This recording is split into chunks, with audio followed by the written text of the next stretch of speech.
be witnessing that as well. So welcome back to the Black Channel. This is, of course, where the most intelligent black people on earth gather to discuss the things that only we can. As we're all watching as the Fourth Reich unfolds, and yes, I said that the way I meant to say it. As we watch as the Fourth Reich unfolds in front of us, the extermination of black people, first individually, and claiming that they can do it with impunity, next will be stepping it up a bit. And I keep coming back to one thing. How did we get here? One of the primary culprits that I've been discussing with other people over the last 24, 48 hours or so is the black clergy. Now, this is problematic. How did we end up being a people who've got this pseudo-theocracy lording over us? It has nothing to do with white supremacy and everything to do with white supremacy. Now, of course, you're asking yourselves, well, how can that be? How can these two opposing tendencies occupy the same space?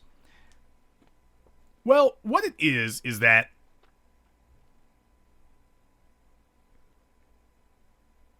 men are leaders.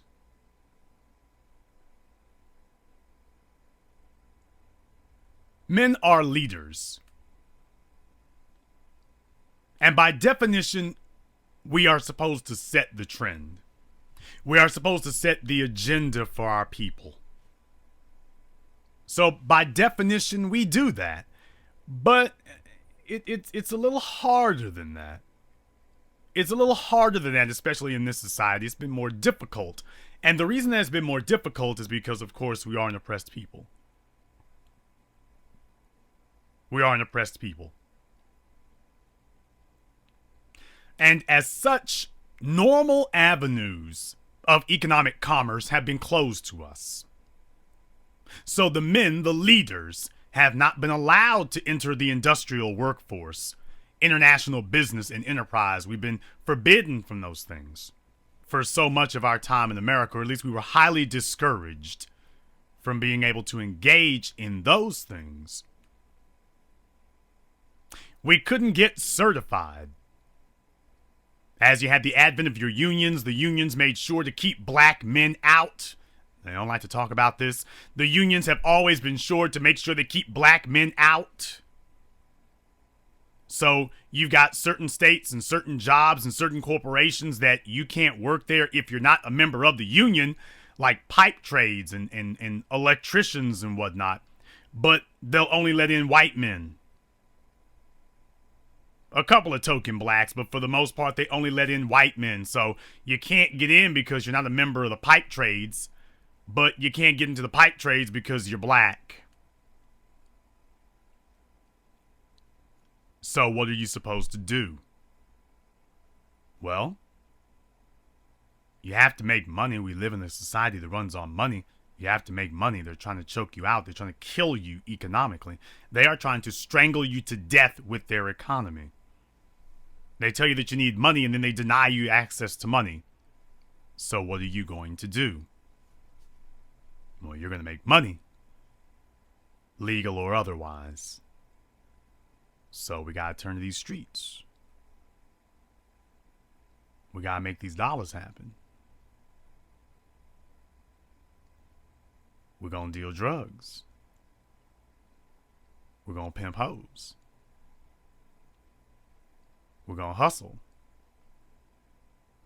We are going to become aficionados of the underground economy.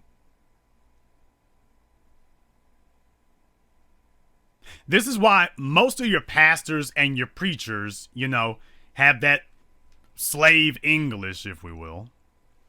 You all may call it Ebonics. I call it what it is, slave English. That's because these are the people who came from the streets. And that was why they gravitated to the church, because you see, these are failed pimps, failed hustlers, failed dope dealers. And they got arrested one too many times. They got beat up one too many times. They got gaffled up one too many times. So they were maneuvered and pushed off into the church. How did they end up there? The reason that you ended up there is because the church is a place that has constitutional protections. Even though you are black, the government is forbidden to mess with the church.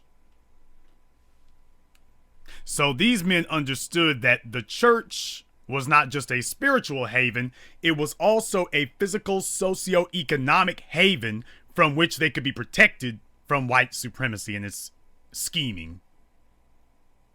They could set up their church, they could have their flock,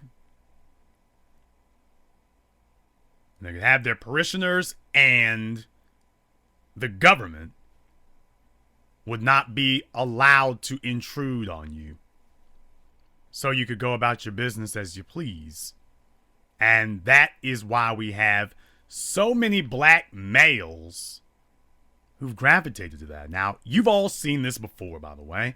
You've seen this where everywhere you go, you got some black male, and he's usually older. He's usually in his early 40s, going into his 50s or older. And you ask him, where does he work? What does he do? And he tells you, I'm a pastor.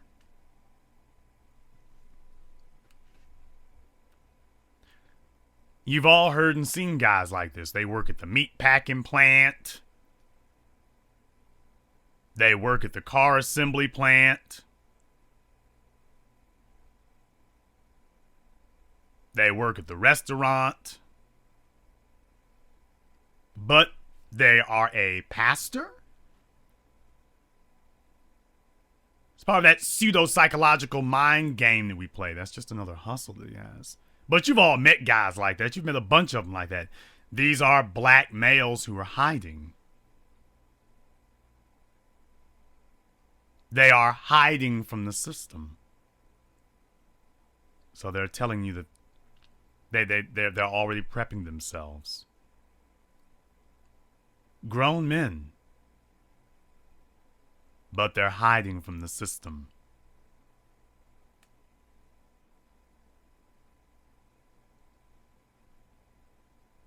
They bring their pimp tactics and their hustler tactics into the church. But don't be fooled. They haven't left anything behind. This is just the new hustle. This is why when these guys get into the church, first thing they do is start racking up cars. They revert back to their old type now. They start racking up cars. They start lining up suits. They start stacking up hoes. Oh, I'm sorry. I'm not supposed to say that like that, am I? I'm not supposed to remind you what your pastor is doing. I wasn't supposed to do that, was I? Oh. 'Cause he's had his crack at all the deaconesses. 'Cause the church is 80% female. So he's got the pick of the litter. In a place where there is little to no male competition. By the way, just thought I'd throw that in there for ya. So as you can see, the church is a place tailor-made to order.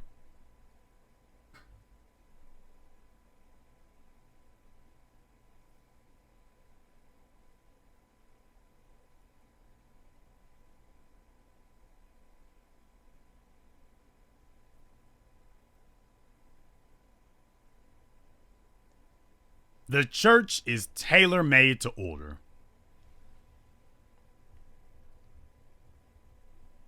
They've already got the skill set necessary to take advantage of the situation.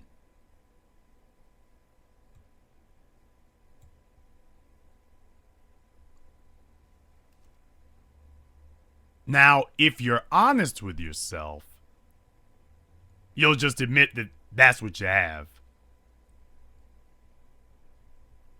If you're honest with yourself, you'll admit that that's what you have.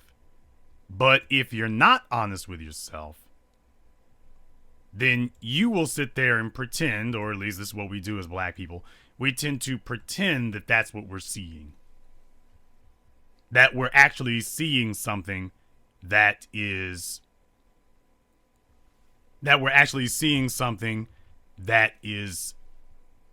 serious sitting in front of us.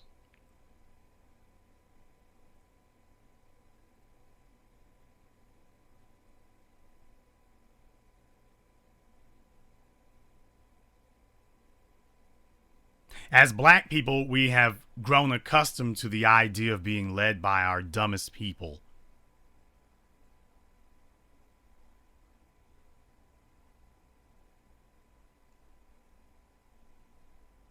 And because of that, it has left ample room for jive talkers and hustlers to be able to walk in and to hold serious sway. Not a little bit, serious amounts. And the tragic part of it is white society knows this.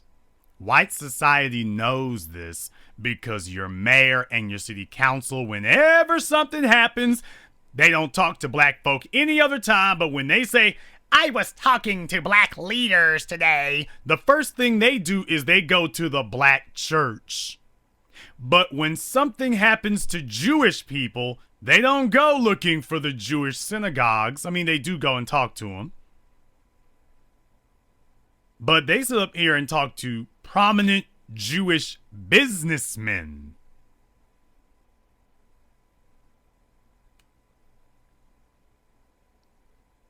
When something happens to Latinos, do they go talking to the church?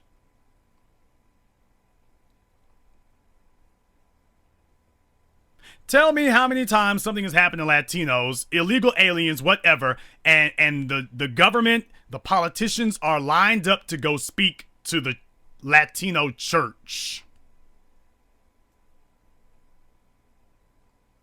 Show me where the Asians are trying to go up against white society with their church.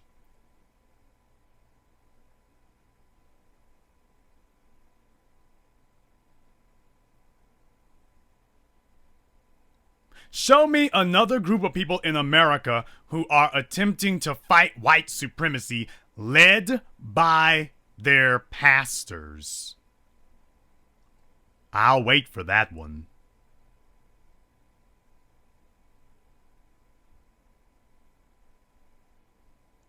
Other groups of people, they go and talk to prominent businessmen. They go and talk to prominent politicians. They do not go looking for their clergy. Black people are the only people who allow other people to tell us that the clergy is leading us. And the reason that they don't know anything about black folk any other time. They don't know anything about black folk any other time. They ignore us any other time. And when something goes wrong, they know where your pastor is then. They don't know where your pastor is when it's time to talk about economics. They don't know where he's at. But when they need to calm you Negroes down, when white supremacy has done something it shouldn't have, all of a sudden they got your pastor on speed dial.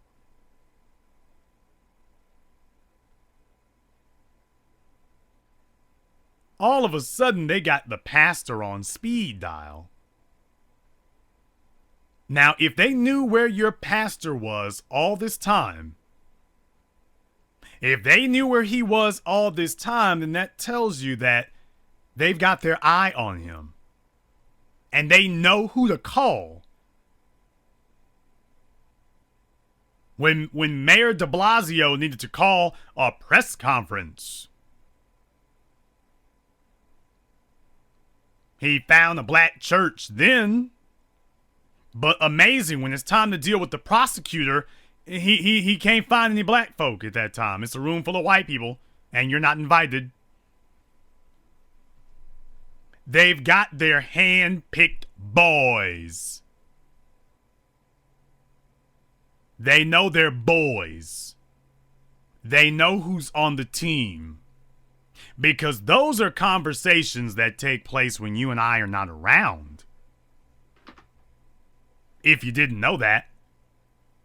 They talk to your pastors. They talk to your deacons. As a matter, the reason they talk to them is because they're all trying to get there. Any of you who've ever dealt with the church or the inner workings of it, you know full well, first thing the pastors want to do is they want to meet somebody at the mayor's office. They want to meet with the city councilman. Not because they actually have an agenda for the people, but because they've got an agenda for themselves. And they want him to know that their services are available should the mayor or the city council need them.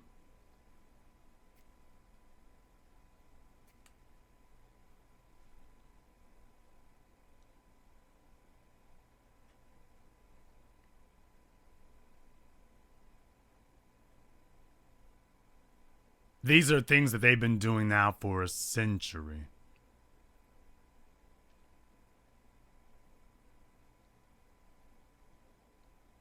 They have always known that they've set this up as they tell us who our, quote, representatives are. Because we have failed to designate our own representation. We failed to do that.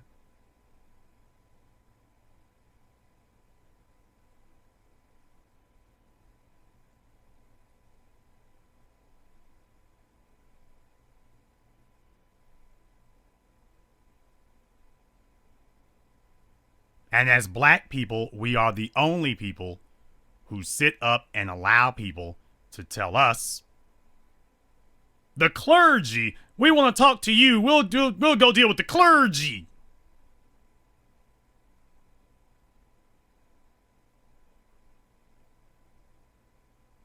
We'll go deal with your clergy.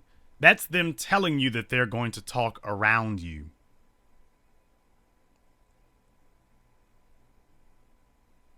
They're sitting here telling you outright that we don't have to talk to you as a people. That we have already decided who are the Negroes we're going to talk to. So if you want to communicate with us, you have to go down here and deal with Pastor Chicken Cornbread. You got to go deal with Reverend Neckbones. That's who you have to go talk to. You can't talk to us. We only talk to one of you people, and he's the one we talk to. He's the man on the inside.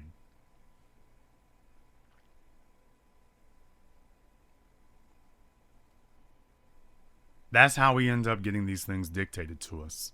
That's how you end up with so many black males flocking, calling themselves pastors. They don't even have a church. They're not ordained. That's what they love about this pastor thing, is it gives them the ability to get a job title without any work, any effort, any labor, any connections, any qualifications. They can just proclaim themselves. There is no governing body that determines who is a pastor and who is not. You can just call yourself one. Hell, that comes in handy.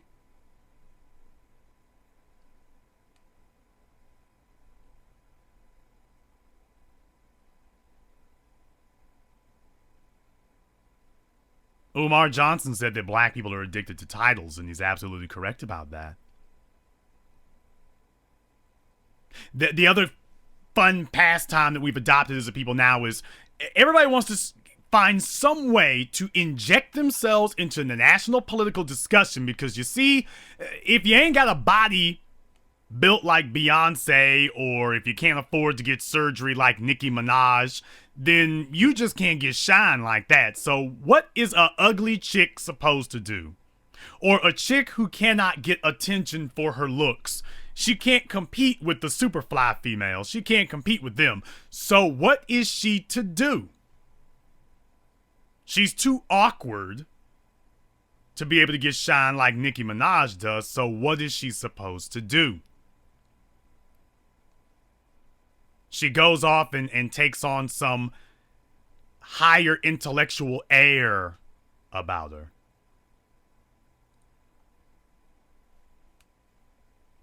This is where you got the females wearing their natural hair, but they only talk to white men. Oh, I wasn't supposed to say that, was I?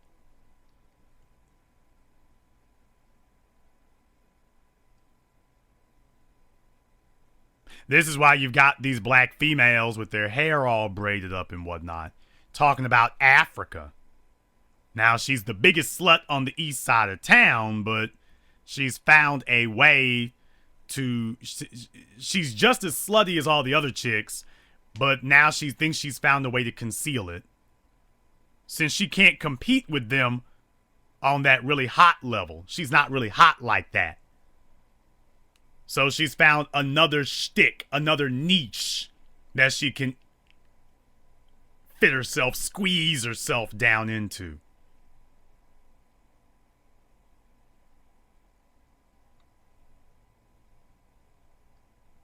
Then she calls herself feminist. Oh, wait a minute. Now, when she uses that term, do you understand that when they say they are feminists, that they're using that term for the exact same reason that your reverend pastor, preacher, brother, deacon, Dr. Doug does?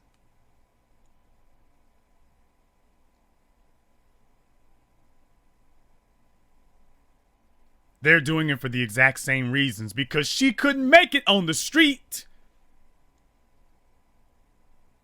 She couldn't really be told that she was fly like that on the street. She couldn't compete with the really sexy chicks on the street, so she's found something else to get attention for. She can't get that really male sexual attention, so she's gonna try for another tack. And she calls herself a feminist. Now, who is the governing body who certifies and qualifies those who are feminists and those who are not? Who does that? Where do you go to sign up and put in your application so that you can be approved? Oh, wait a minute, there is none. You can just call yourself a feminist the same way that you can call yourself a libertarian, the same way that you can call yourself a liberal or a conservative. It is a social, ideological label that you can place upon yourself. So she grabs this word, feminist, and places it upon herself, and that title is supposed to give her status. Ah, but wait. You see, the title of feminist doesn't actually mean anything, and it carries no weight. It carries no weight until you get certified by white people. And that is why every so-called black feminist, you don't ever see her associating with, quote, other black feminists. Have you ever noticed that? Your black feminists, you can't find pictures of them, a group of black feminists. You can't find that.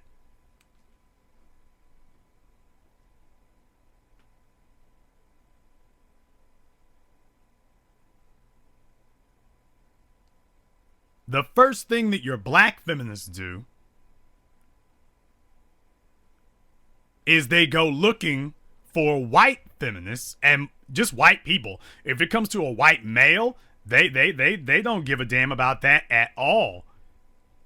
That'll be perfectly fine. That'll be perfectly fine. That's the only time that you see them actually associating with males like that.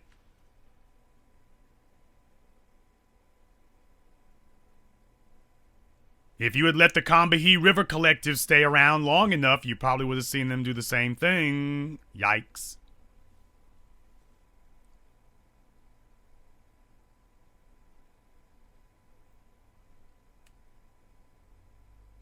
Somebody in the chat room asked, what is feminism actually?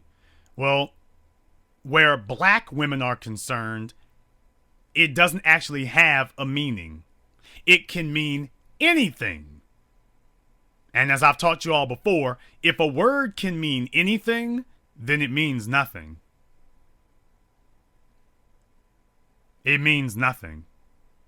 So what I've done for you all is I've connected the dots between your black clergy and your black feminists. Both of them are segments of society that are ultimately end up looking for white approval.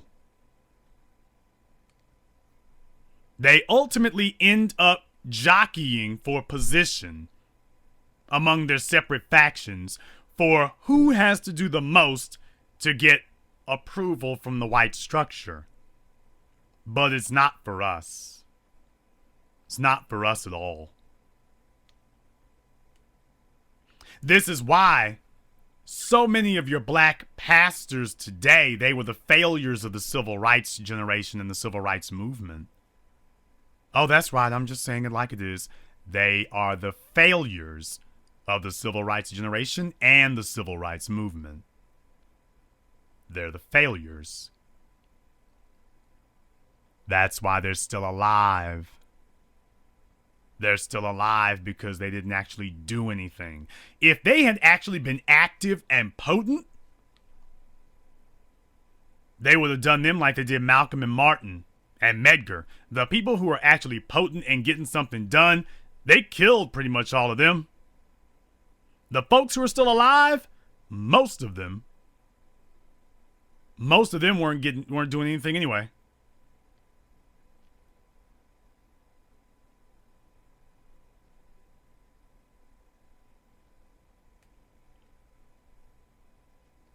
White supremacy has its eye on black society because it has engineered these social machinations. It has forced, it knows, and they are well aware of this. They laugh and they giggle about this behind our backs when they see us engaging in this silliness. When they talk to us, they act like it's serious and, oh, they really just believe it. When they get with each other, they're like, you see that mess. But that is ridiculous, haha.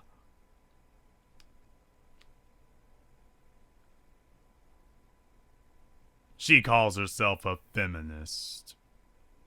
Aw, look at the cute little baby.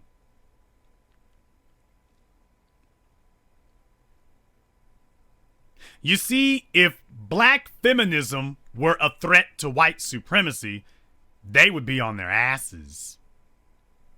If the black church were a threat to white supremacy, they would be assailing the church daily. If the black church were actually doing something for black people and actually doing something to destabilize white supremacy, they would be on us. They would be all over the black church. They would be shutting down black feminists everywhere. Instead, the TV cameras go looking for them. The politicians got them on speed dial. Every time you turn around, somebody can find them for an interview. That's because those are their pet Negroes. I showed you all this during the news coverage of the acquittal, refusal to indict the mad strangler, Daniel Pantaleo of the NYPD, who, as they also revealed, that they finally got the documents for the previous cases that have been filed against him in federal court, all black men. So he has a history and a track record of this, but they made sure not to release that information. They made sure not to publish it or release it until after they refused to indict him. After they did that, then they let the information out. Oh, by the way, this is a pattern of behavior. Because if they had stated this before, they know full well public opinion would have been sternly against him. This is a pattern of behavior. If black feminism were a threat to the system, they wouldn't be getting invited in front of cameras. They would be burying things. Like they do with intelligent black society. They pretend that we don't exist. Now, they're playing into our hands. They don't know it, but they're playing into our hands. But for the rest of these folk, they want to be in front of a camera, and they let them there. You all should be very careful, very, very careful of who the white corporatist, supremacist media structure goes out of its way to put a camera in front of. Because if they are happy to see this black person in front of a camera, then that black person is probably not doing you any good. They are probably not doing you any good.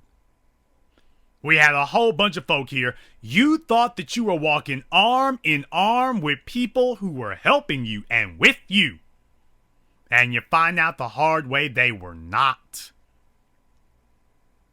Jesse Jackson and Al Sharpton have both had TV and radio shows. Brothers and sisters, will you please explain to me under what circumstances they ever in the history of life would have given Malcolm X his own radio program?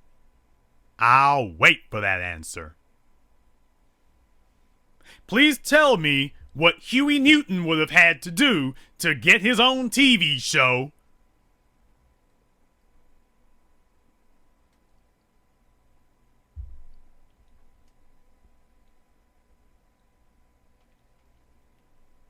Let me know. So how is it that these guys got approved for a radio show and a television show? Not just radio but TV also. They got radio and television.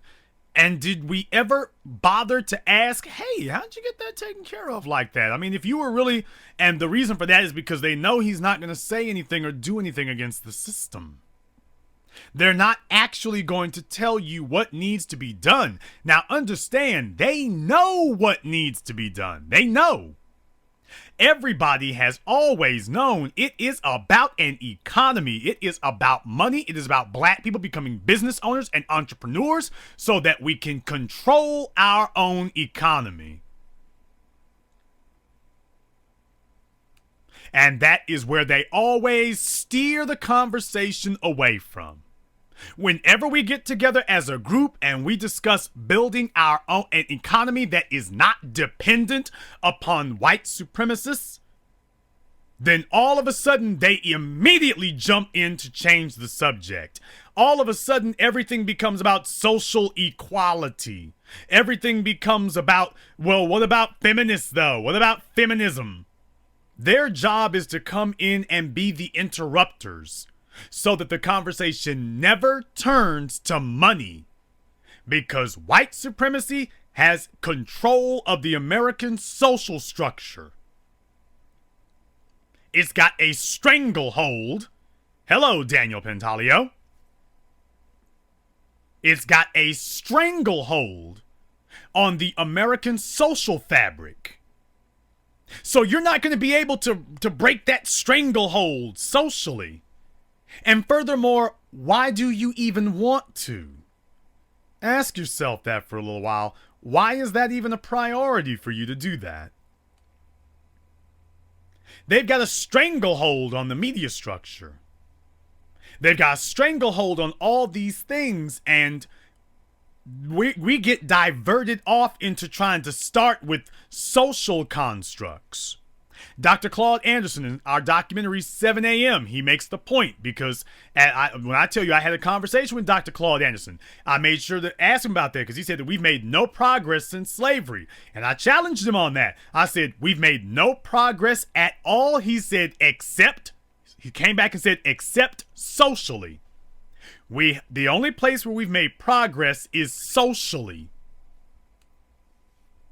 So we have made progress in the areas in which we are able to socialize in white society. Now, if you call that progress, you've got a pretty pathetic definition of progress. Very feeble. You've got a handicapped and crippled definition of progress if you're satisfied with socializing with people. Please tell me one group of people in the history of creation who were able to raise their socioeconomic status by being able to socialize with members of an outside group. I'll wait for that one. Tell me who they were, who they took control of a society through their ability to socialize and meet and greet. You see, the enemy is slick, the enemy is sly. And they know they're not going to give you what you need. They just shave off some puny concessions. Okay, we'll let the Negroes shop at our stores, being customers at our stores. Hell, why would we want them? Why would we keep them away anyway? Their money is green. We're not losing anything. And they will abandon their own businesses. They're so emotionally and psychologically dependent upon us. Sure, we'll give them that. And guess what? They will call that freedom. Black people are the only people on earth who say that our ability to spend money outside of our community constitutes not just freedom, but liberation. That the revolution is over, not because we have black stores, but because we are able to shop at white stores. Revolution's over. Pack up your banners. Let's go home. No, I'm not joking. All of you who've talked to people, you've had conversations like that where they've told you that, hey, I'm free. Well, how do you know you're free? Because I'm able to buy a cell phone. Is that going to protect you from police brutality? No. Is that going to help you get a job? No. Is that going to help you build a business? No. Is that going to help you lift yourself out of poverty? No. Then how do you qualify that as freedom? Because they used to not let us buy them. They used to tell us we couldn't come in this store. Now we can. See, we're making progress. One of the things that sickens me so much is that we have a segment of black society who has this childlike intellect about them. I shudder to use the word, and I bristle at using the term intellect when speaking of them. It's just this childish mindset of them. Like a bunch of giant children. And I don't mean children like teenagers. I mean, these are people who are 30 and 40 years old, but their mannerisms are like that of an 8-year-old. An absolute aversion to dealing with the world in any type of mature or adult way whatsoever. They actually fight back against it. They actually fight back against it. This is why they regress into hiding behind titles. They don't actually do the work necessary to qualify for a real title, so they just take names upon themselves. I'm a pastor. I'm a feminist. I'm a rapper. Yeah, that one too.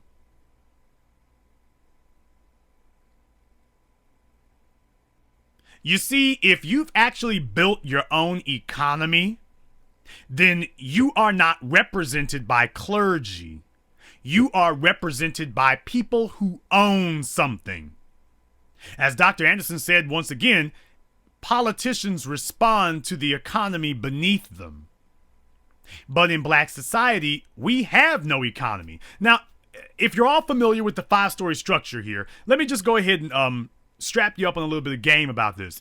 If you're familiar with the 5-story societal structure, Dr. Claude Anderson said that power is a 5-story structure.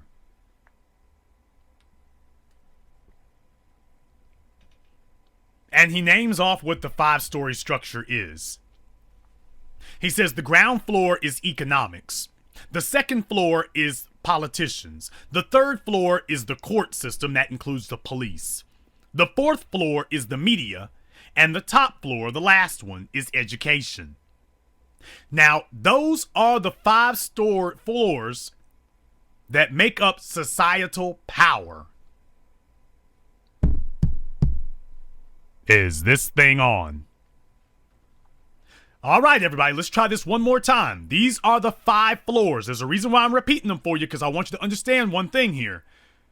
I want you to understand something in what I'm saying. Economics is the bottom floor. Politics is the second floor that goes right on top of economics. The court is the third floor. The media is the fourth floor. Education is the final floor. So you see what I said there? Now understand something. Did you hear what I did not say in there? Did you hear what I didn't name? I didn't name the church.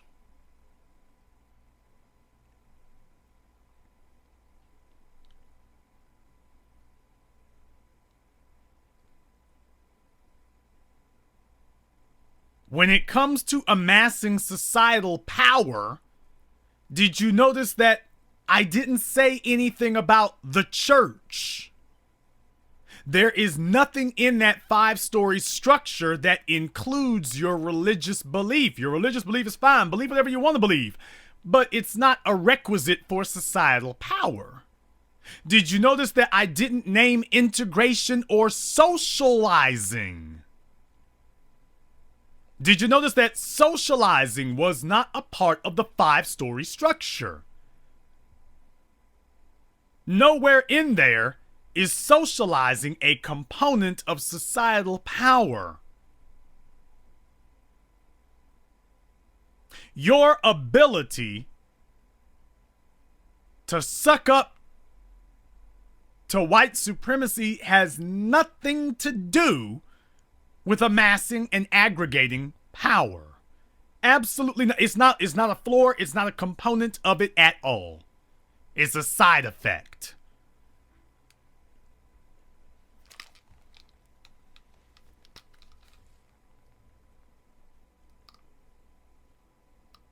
Welcome or unwelcome.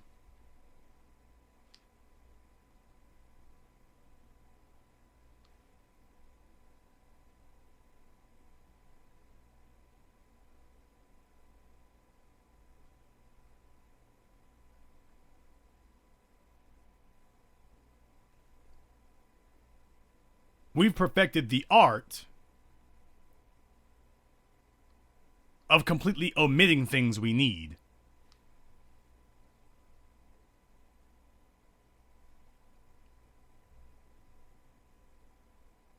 And instead gravitating to things we don't.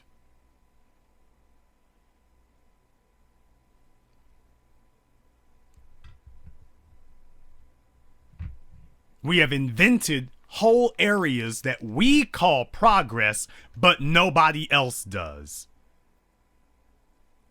We have concocted and invented entire strategies that absolutely nobody else is using, that are not even germane or associated or relevant to what it is we claim we're trying to do. We claim we're trying to get societal power, at least some of us are. But here we are, other people are showing up with their economy first. And they may show up with their politicians and the court system. But they're not showing up with their church. They're not showing up with their integrationists. They're not showing up with their interracialists. They're not showing up with their feminists.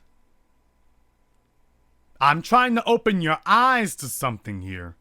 We as black people haven't even tried to grab some of the minor things to make ourselves powerful. We have just grabbed on to worthless things, useless things. And we are labeling those power. Now, what is the reason for that? The reason for that is because black people are a segregated people. And because of that, all of our definitions for everything that we talk about are relative. Our definitions of everything are relative to each other. Our definition of power is relative to the next black person next to us. We compare ourselves to him. We don't compare ourselves to Asians, Arabs, Caucasians, everybody else in the society who's living above us. We only compare our situation to the black person next to us. This is why when you talk to a bastard baby maker, she can sit up here and have 3 kids by 3 different dudes and they're all in jail, but she will sit there and proudly poke her chest out and tell you, I'm not a hoe. To which you can say to her, well, how do you figure you're not a hoe?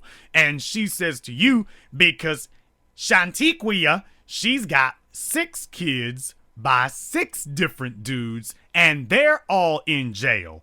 Now you notice the bastard baby maker does not compare herself to a female who has no children. She doesn't look up at the ideal and say, let me compare myself to that. Oh, I'm a hoe. She tries to find something worse than herself, somebody that she knows worse than herself, and compares herself to them. But she does not try to compare herself to the ideal. She simply tries to compare herself to somebody else she knows. and says, well, we're all in the ditch, but I've got less dirt and grime and filth on me than they do.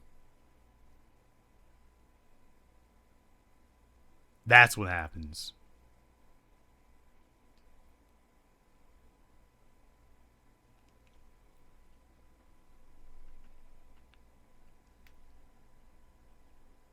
As black people, this is the game that gets played.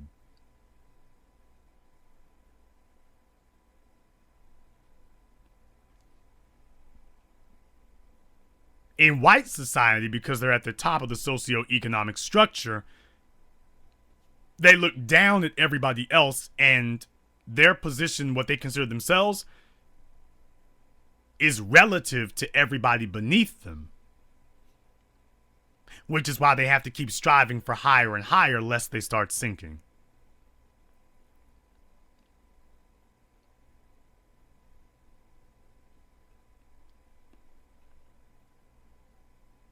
We as black people do not do that. Our definition of everything is relative to everyone else around us. So when we say the word dumb, we don't say that we're dumb in relation to Asians or whites, because that would inversely require you to look at the definition of smart. So when you say you're smart, when black people say they're smart, they're usually referring to in relation to somebody else that they know in the black community. They're not referring to comparing themselves to folks outside the black community. They don't do that. This is why I put up a post yesterday where I said I'm so tired of people with their broken English and speaking that slave English. You all call it Ebonics. I call it what it is, slave English. Because they compare themselves to other black people. Johnny Cochran did not compare himself to other black people. He compared himself to the best in the world. And that was what made Johnny Cochran the best in the world.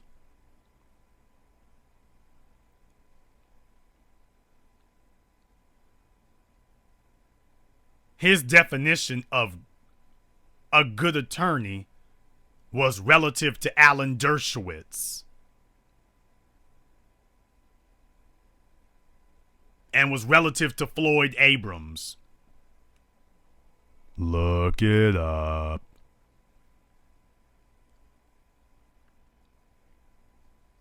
He measured his excellence relative to the most prominent attorneys in America, not the most prominent attorneys in black society. The most prominent black attorney in America was Johnny Cochran. 20 years later, the most prominent black attorney in America is Benjamin Crump.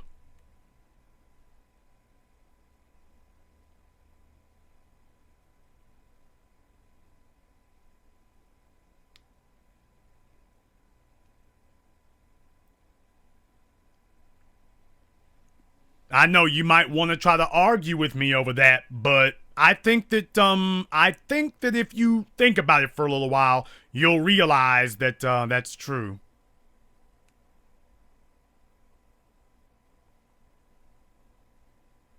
Now, I'm not going to knock him, okay? He said some things that I felt were very on point in Ferguson and whatnot.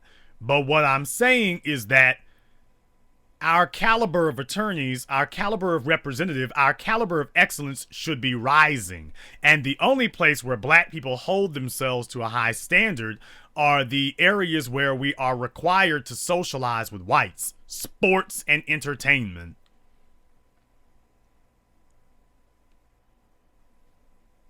And that's why we're such great basketball players, because we're held to a standard where we have to compete directly with whites. So we have to stay on point there. But everything else, who cares? Who cares? The places where we have to hold ourselves to a standard, we jerk around. The places where we have to actually interact with other people, we excel at. And that is why they do everything they can to make sure that there aren't too many places where you are allowed to directly compete. And if you are allowed to directly compete, they make sure that they stack the deck firmly in their favor. Now, in basketball and football, you can't do that. It doesn't work. But everything outside of sports, they try to rig it in their favor. They try to rig it in their favor. This is why when you talk to your brothers, your sisters, your aunts, your uncles, you can't get really a lot of intelligent conversation out of them. Everybody is happy just getting turned up.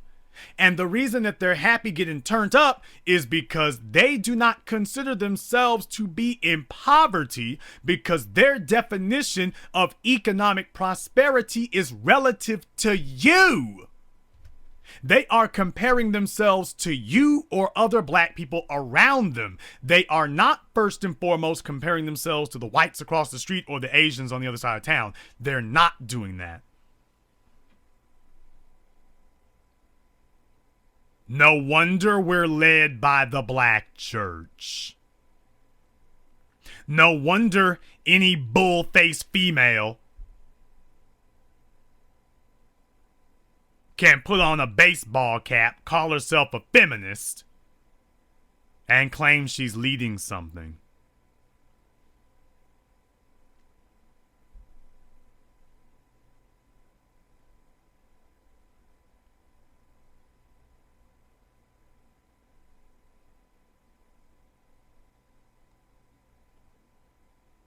When our dynamic changes,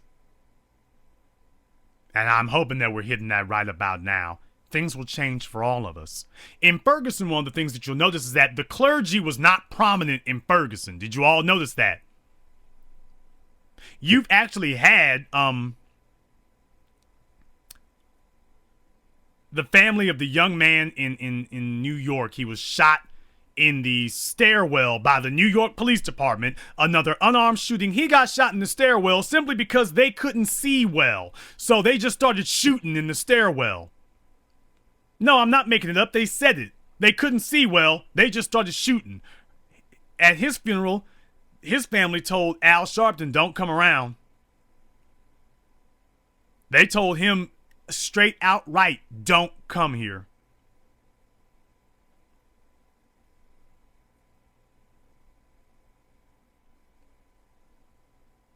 We have to start realizing that these people are not helping us.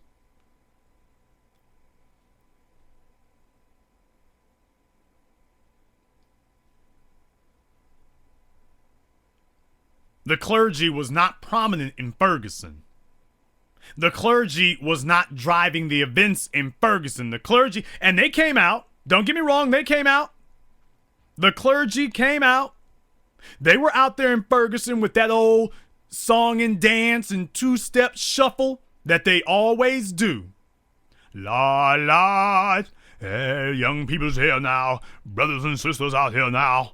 Oh, now you know this wasn't right what happened. It wasn't right now. But we're going to pray to Jesus. We're going to pray to Jesus now. Yes, we is. Yes, we is. And we're going to, old man Ferguson, old man Knowles, he going to do right now. He going to do right. Don't worry. We're going to go down. Don't worry. I'm going to go down there and have a talk with old man Ferguson. Mayor Knowles, I'm going to have a talk with him. And we're going to talk to him and let him know this here wasn't right now. This here wasn't right. Don't y'all cause no trouble now. Y'all just stay calm now. We gonna go take care of this here for you. And the young folks said, to hell with you. 'Cause you're not gonna do anything. 'Cause you're on the damn team with them. You're in the tank with them.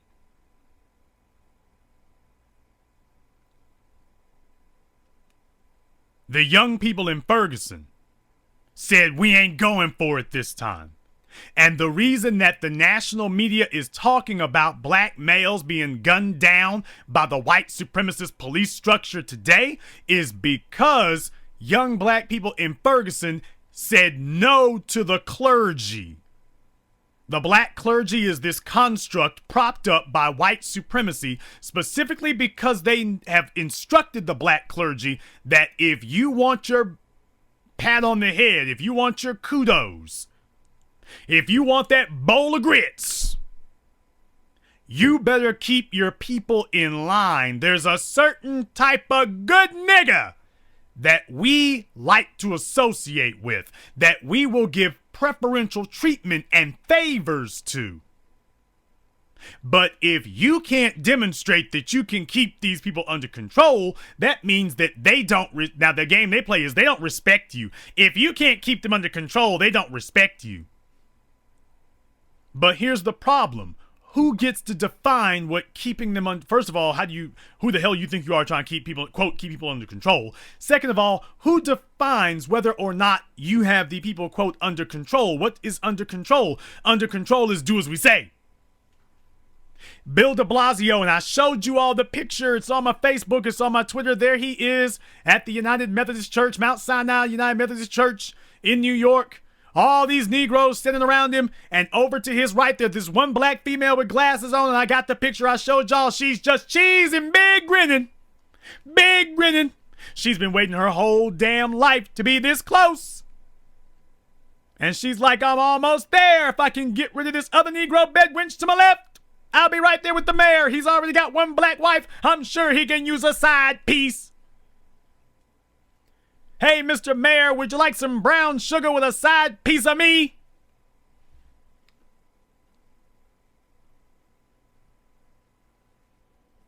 Wasn't another white person in the whole frame. Nothing but black folks standing around him. And he didn't make any specific statements whatsoever. It was just this meandering babbling that he sat there and did for almost 15 straight minutes. Talked about how I would be devastated if my son Dante were taken away. As if Eric Garner had been kidnapped. As if Eric Garner had died of cancer.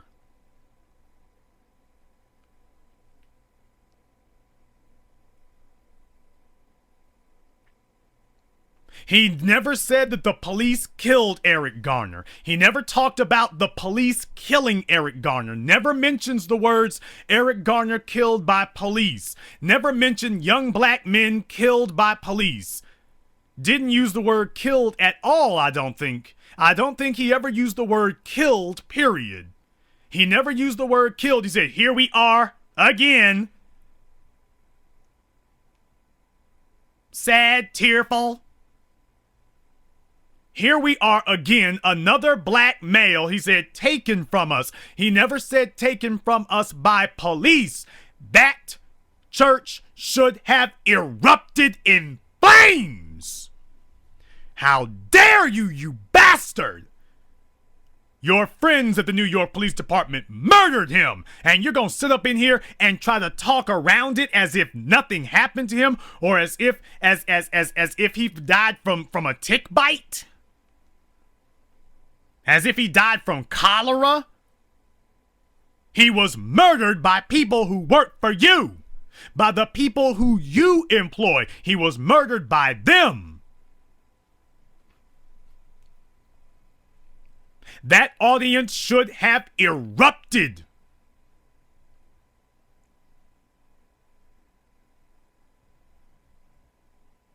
They should have erupted on him. They should have gone off like a volcano. That whole building should have erupted in flames at him. They should have had to take him out of there under protective guard.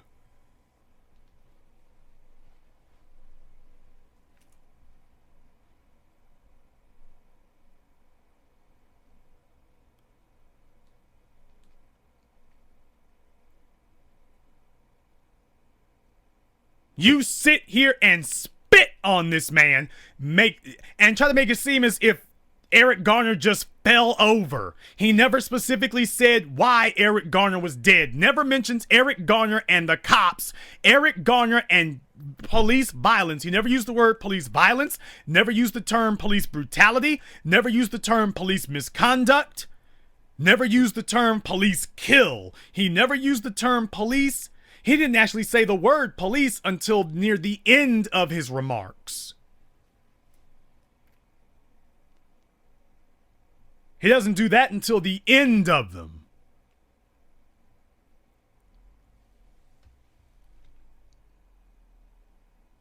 This is not accidental.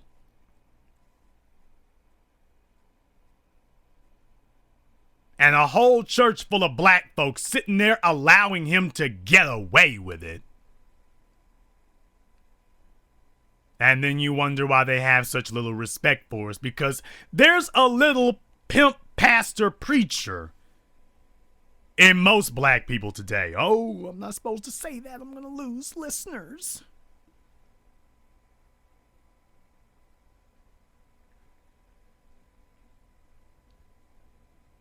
There's this little pimp pastor preacher who resides in most black people.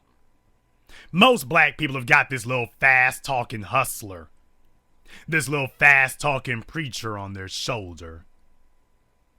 Most black people do. And the bad guys know this. Everybody is waiting on their turn to get called. Everybody's waiting on their opportunity to get called up to the big leagues. So they let this guy show up, blatantly disrespect you, and at the end of his remarks, he did make one specific statement to black people, to black folk protesting. If you're good Negroes, you won't cause any trouble because that would be disrespecting Eric Garner. Now, me sitting up here refusing to say that Eric Garner was killed by police, that's not disrespecting him. But you being causing civil unrest in the streets, that would be causing disrespect to his memory. But what I'm doing up here right now, this isn't a problem. They should have run his ass out of town on a rail. And the fact that it didn't happen speaks volumes. The next day, he makes sure that he trots out, this fella must have went and turned over every rock and every stone in New York government to grab every single black token he could possibly imagine and dragging them out in front of the cameras. Let's see the next time policy needs to be made. Let's see how many black folks. Let's see if he's got all these bunches and hordes of black people around him. Let's see when that happens. When we get done talking about Eric Garner, let's see how many black folk he gets together then. Let's see how many he finds.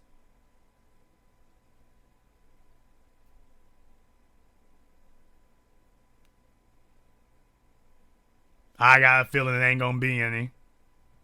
When substantive issues come up, you're going to be left out of the box again. You're out of the loop again. With him sitting here telling you that there's nothing wrong.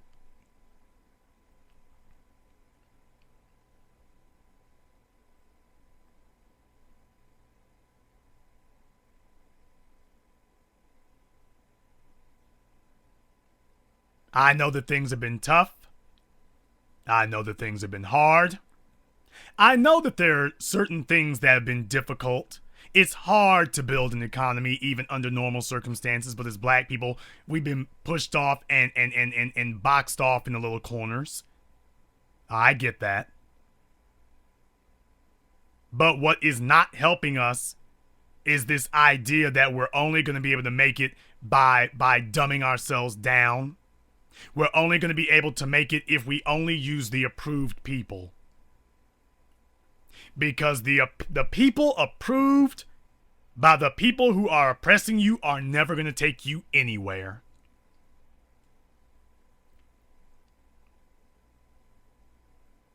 The reason they can't lead you out of this is because that's not their purpose. Every time we turn around, we've got approved Negroes certified by white supremacy being trotted out and told to us that here's your new leaders. Here's the new leaders of your society. You don't get to say who are the leaders of white society, but they get to tell you who yours are. You got the NAACP that was made, founded, and built by white people. Not one black person was involved in the creation of that. And now here we are over a century later. Same song, different melody, different key.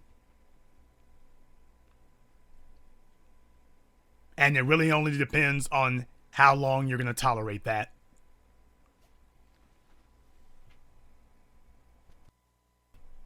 It really just depends on how long you are going to tolerate that. In the 21st century, black first is going to be determined by black choices. We must choose the leaders. We have to choose our agenda. And if they were brought to us by somebody outside the group, that's supposed to be your first sign something's wrong. That's supposed to be your first sign that he should be suspect. If you didn't raise them and you didn't cultivate them, and if you didn't certify them, that's your first sign something's wrong.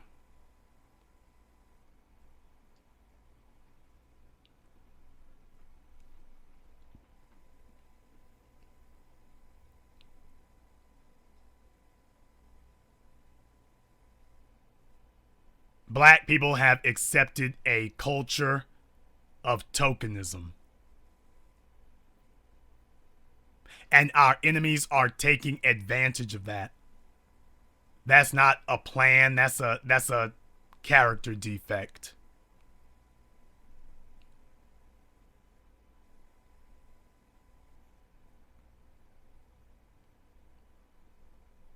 And if you really want to break the chains, start there.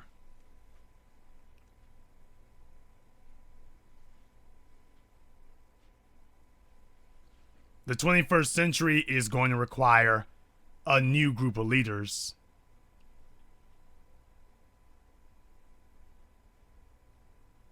But that's not going to happen if everybody is following the same playbook. That my purpose for gaining the way I'm going to lead is by gaining status. Status is a relative thing. We need to have power. And we need to have power relative to the people who want to victimize us.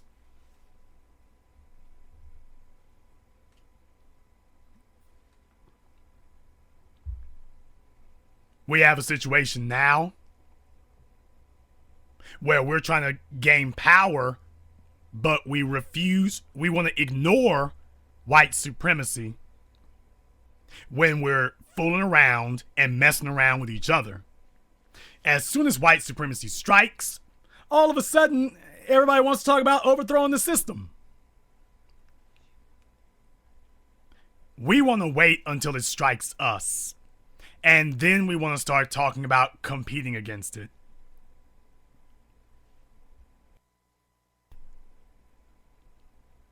You're supposed to be competing against it every day. You're supposed to be competing against it every day. Not every other month. Every day. You're supposed to be looking at where they are, and you are supposed to be making moves to surpass them. Not meet them. Go past them. And we do it at everything else, but we don't do it economically because we're terrified that if it's time to actually really do something substantive, we'll be held to a standard. That's why whenever we talk about slave English, aka Ebonics, everybody wants to talk about their feelings. Well, it'll make people feel bad. You should let them talk like that, otherwise they'll feel bad. You should feel bad. A person who cannot speak the language well is never going to be able to articulate or express or represent us. Just like, that's like having a person with no arms and no feet talking about, I'm driving to the store. You are unequipped to use this vehicle. You are unequipped to transport us. You lack the necessary skills. And as black people, we're playing this game of self-esteem gauged against the lowest common denominator. Somebody like me comes along and says, you gotta do more. Let's ignore that. Then you get shot by the police, and now you need an attorney who can actually articulate himself. you need an attorney who can actually speak the language. You need somebody who's going to be able to speak for you.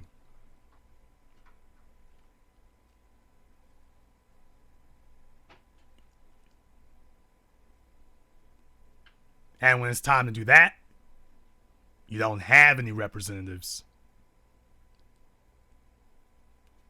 Or you get somebody you wish you didn't have. And they may be able to go from state to state and go talk to all these people. And CNN will be happy to shove a camera in his face because that encourages the rest of you to embrace the lie that this is your best and brightest.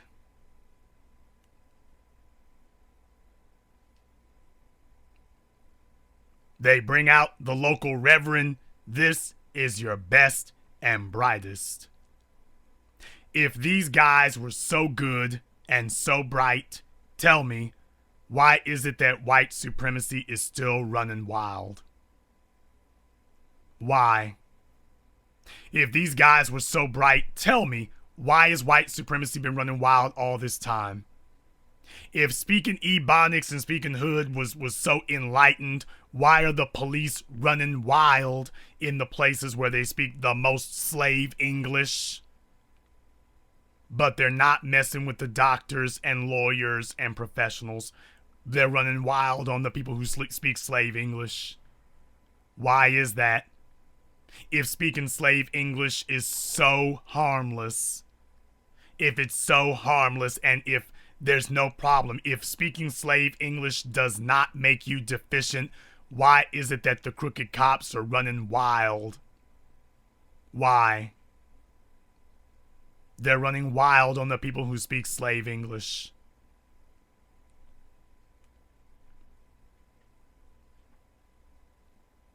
Why is it that all these other people encourage us to keep doing that?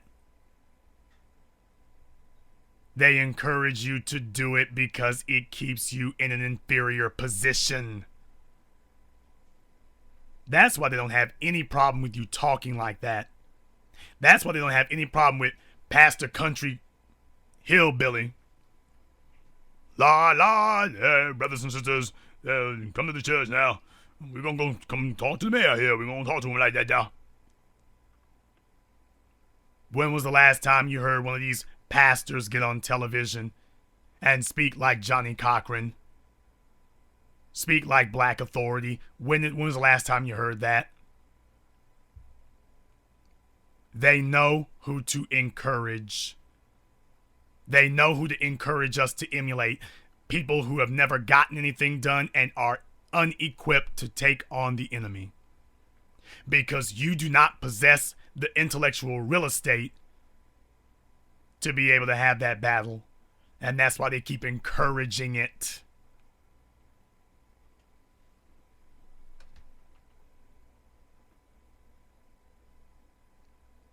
They know what it takes to make us weak. They know. They know all the little defects in our society. And they know how to encourage them. They know how to pat it on the back. They know how to get all your attention on them because they know that black people value attention more than we value money.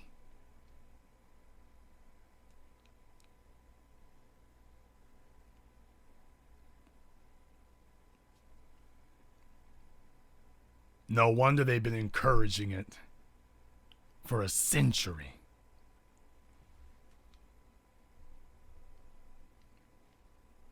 So,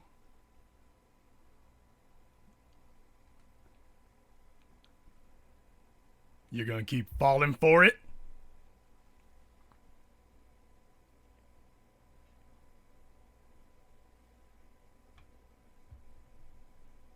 Or are you going to do something different?